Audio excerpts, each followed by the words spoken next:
দেখতে দেখতে 1 মাস হয়ে গেল কনকনুপুরার বসন্ত হুল্লোড়ের অনুষ্ঠান। শুরুটা হয়েছিল এইরকম ছাদে রিহার্সাল দিয়ে, জলের বোতল রেখে কন্টিনিউ নাচতে শুরু করা, একটুখানি রেস্ট পেলেই টুক করে একটু জল খেয়ে নেওয়া।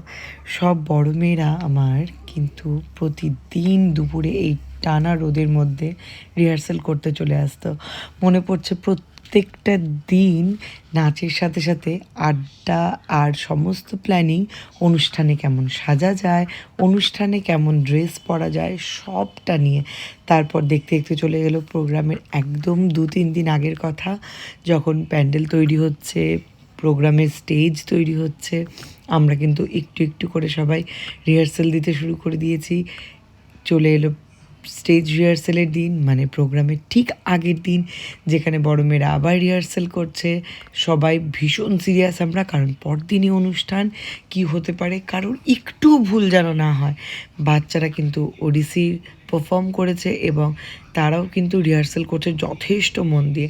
আর দেখো ছোটো ছোটো যে আমার স্টুডেন্টগুলো আছে, ওরা সামনে দিয়ে খেলছে, দৌড়ে বেড়াচ্ছে। সমস্ত আনন্দের মধ্যে কোথাও না কোথাও গিয়ে একটা টেনশন কাজ করছেই।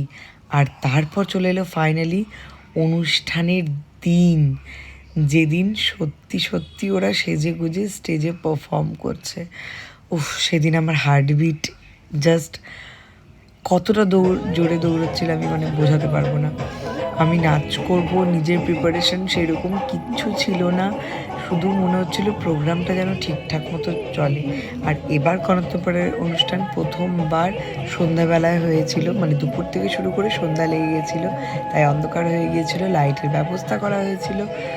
অনেক আশা নিয়ে অনুষ্ঠানটা শেষ করলাম এবং পরের বছরের জন্য আবার অপেক্ষা করে থাকলাম এই বসন্ত উৎসবের দিনটার জন্য।